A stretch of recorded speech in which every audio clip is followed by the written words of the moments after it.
Hey y'all, welcome back to Dr. Mandy Unedited. I am, of course, Dr. Mandy, researcher, writer, editor, academic coach extraordinaire, and today we are going to talk about how to choose a dissertation topic. But first, I want to know what's going on in your life. What are you doing? I just got back from a run, and let me tell you, I was drenched, right? This English weather, look, it's just something that I don't think I'm ever gonna have any peace with. First of all, running for me, it's like my mental health. It's like my spirituality. I go for a run in the morning, and that's how I get my mind set for the day. But I've come to realize that, like, in the US, I was very, like, pampered with my running, I guess. Like, I never went running when it was cold. I never went running on hills. I never went running in the rain. And that's something you can get away with when you live in a beach town. It's always hot, everything's flat. But in the UK, y'all, there is a hill everywhere. There is a hill everywhere you look.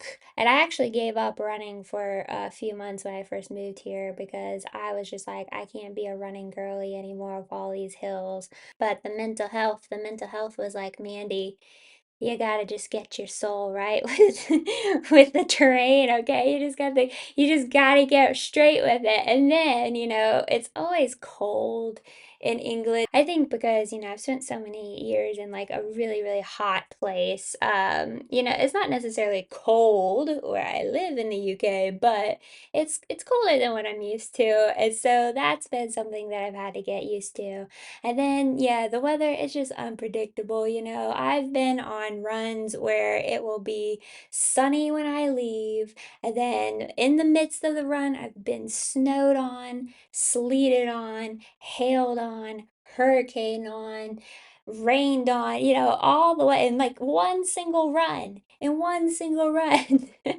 And so it's just been quite a chore trying to get used to running in England, but now, I'm just like gonna get up, I'm gonna go do it. This morning it was like a torrential downpour, and I was just like, well, don't know when it's not gonna be a torrential downpour again at this point, so might as well just go out and do it.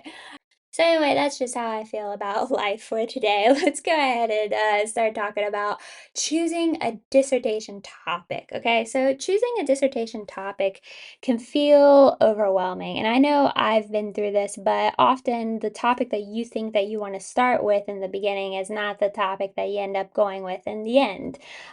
So overall, you will need a topic that is relevant to your field, specific enough to research in detail, researchable enough that there is enough literature out there on that topic, and it's something that's important to you. But most importantly, your topic needs to be feasible. And I want you to keep that in your mind as we talk today. I know I've said it before, but like the best advice that I was given in my dissertation journey was again from the wonderful Dr. Park, my mother, blah, blah, blah, blah, blah, where she said, we are not solving world peace with a dissertation. A dissertation is just getting us the qualifications that we need to go and solve world peace later. And this means that it is important to consider what topics may be easier for us to accomplish or more practical or more feasible for us to accomplish in terms of things like finding participants, securing a setting, and managing data collection over what topic do we really, really, really want to do with this fantasy of how it's going to make this huge impact upon the world. All right, how do we get there to the perfect topic? So, first, start with what you know. Okay, we're gonna make a list. I like lists, I like bullet points, all that good stuff. We're gonna make a list today, and I want you to make a list of your interests, maybe some papers that you've read recently that you found really interesting, maybe some concepts in your field that you've been percolating on in your mind, or maybe some like questions that you had, a problem that you've seen in your field that you might want to answer.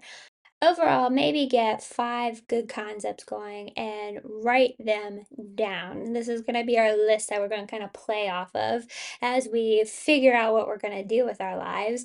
If you have trouble thinking of some topics, bounce some ideas off of a classmate or your supervisor. That can be super helpful to have like a second brain there. Now, once you've got, about 5 ideas down, for each of those, we need to consider some things.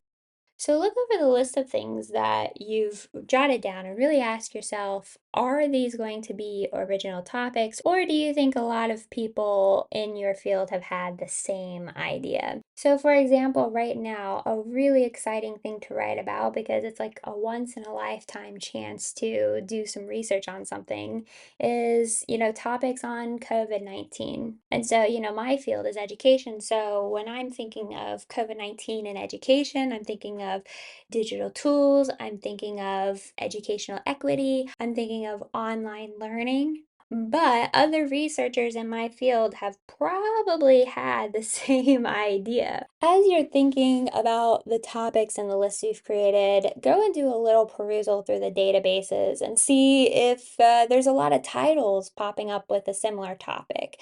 And if there are a lot of titles popping up, it's not the worst thing in the world yet. Go and check out their abstracts and their summaries, and then maybe you could find, a little segue through maybe the gaps or the conflicts or the recommendations that they've had. This might help you find your niche. But if you start to think that one of your ideas is overdone after you've done this, just go ahead and cross it off the list and let's move on. So, next, your topic needs to be specific. Here you need to think about considering a specific issue with a specific group of people in a specific place. So kind of think who, what, where, when, and why.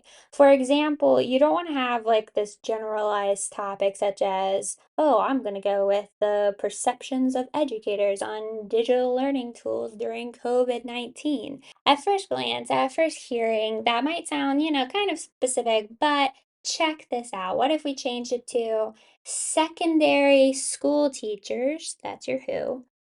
Perceptions of the effectiveness and equity of digital learning, that's our what, in supporting student engagement, that's our why, in UK classrooms, that's our where, post COVID, and that's our when. Okay, so if I put that all together, you have secondary school teachers' perceptions of the effectiveness and equity of digital learning in supporting student engagement in UK classrooms post COVID-19.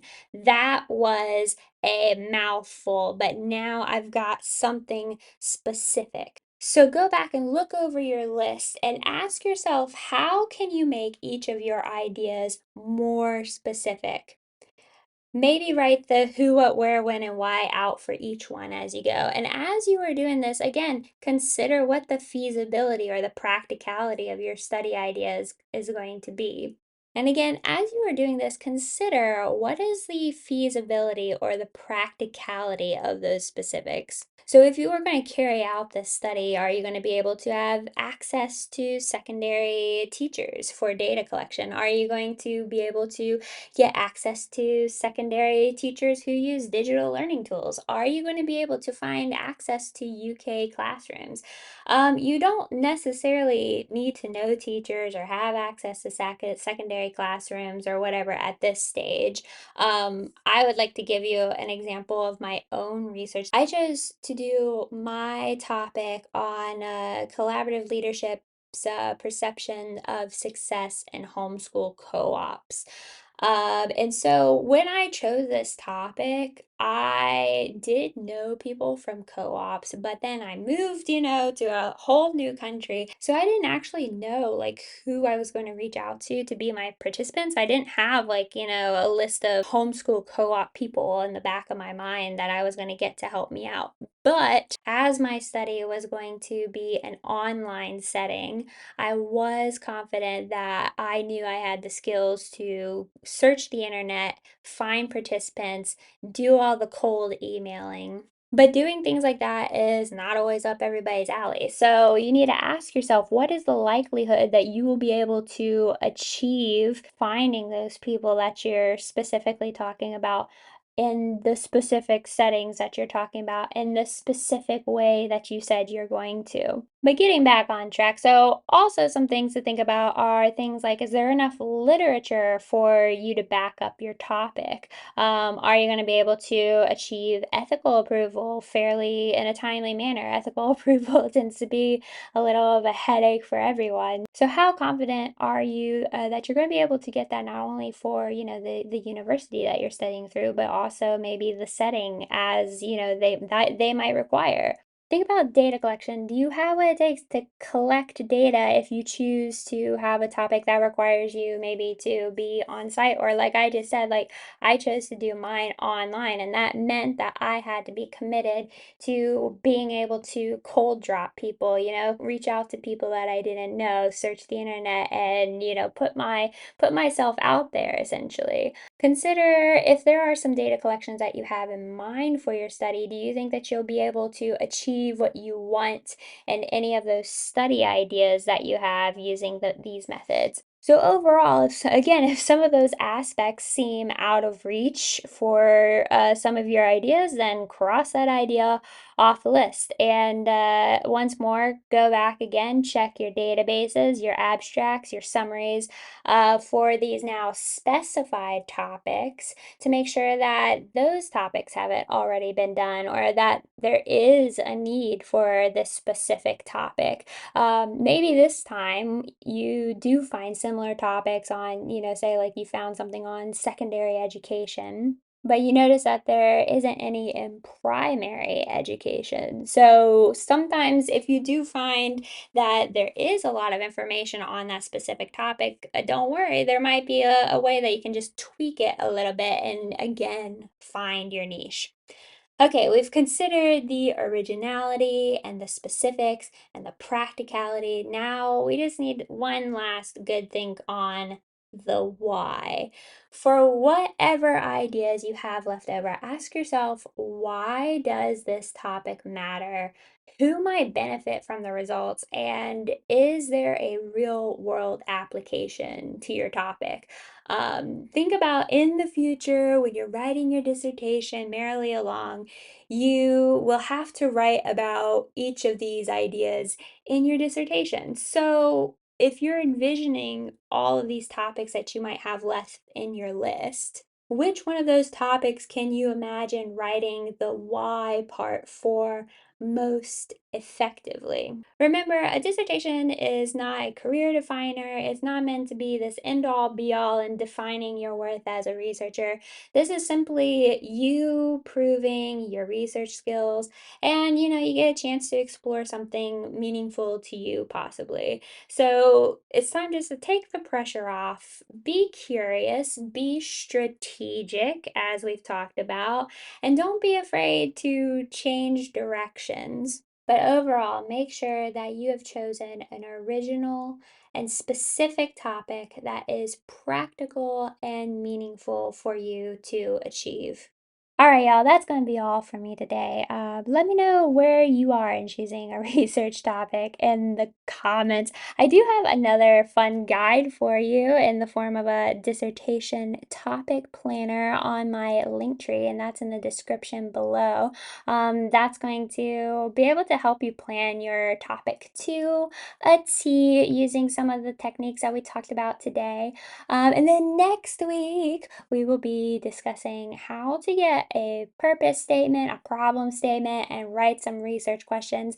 I'm not sure if we're going to do it in a oneer yet or if it's going to be a couple of episodes. It's probably going to be a couple of episodes if you know me, but I'll let you know. If you do need some help or you need an editor, please get a hold of me. You know where I'm at. In my email at mandikf@gmail.com. That's mandiekf@gmail.com, or at my website, www.drmandyedits.com. Other than that, can you finally go and learn how to use those databases, please? Because you're gonna need it. And I hope you don't go too far down a rabbit hole, but if you do, I'll see you later. Bye.